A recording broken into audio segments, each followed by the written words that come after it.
We hired George and we need to get him trained on the Ultra X process. That sounds good. Where is the training checklist? Training checklist?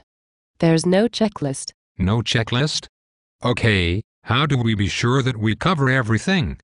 Can you give me a list of things that you want me to cover? Okay, I will tell you. Okay, let me get something to write this down.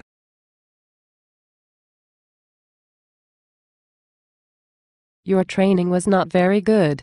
You did not train George very well. But I did everything on the list that you told me to do. Yes, but you should know that you also need to train him on the other sub-processes and in the final cap process. Okay, I will add it to the list.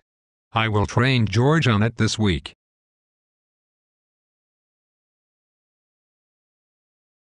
I am disappointed. You did not train George very well. What do you mean? I completed everything on the list. Well, it is the way that you trained him.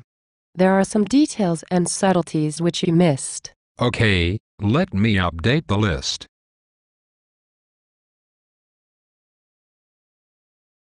It has taken quite a lot of time in order to train George.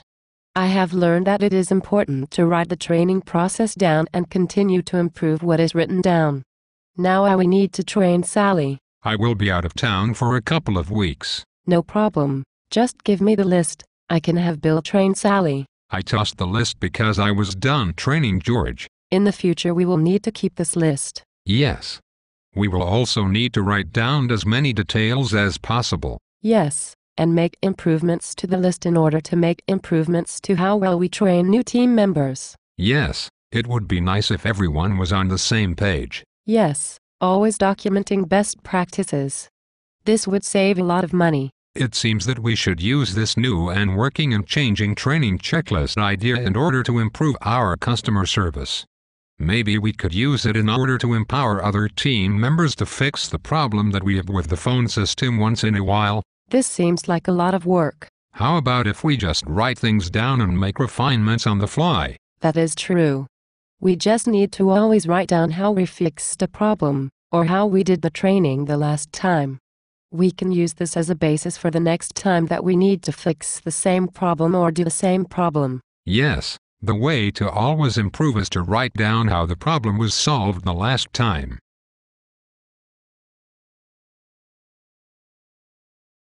I am retiring and am selling my part of the business. You have so much knowledge. I am glad that you have written down all of the processes so that your assistant can take over for you. Yes, it is important to write down processes. By improving how well we wrote down the processes, and by creating training videos, we have improved the company. The processes have created value in the company. Without this value I would not be able to retire.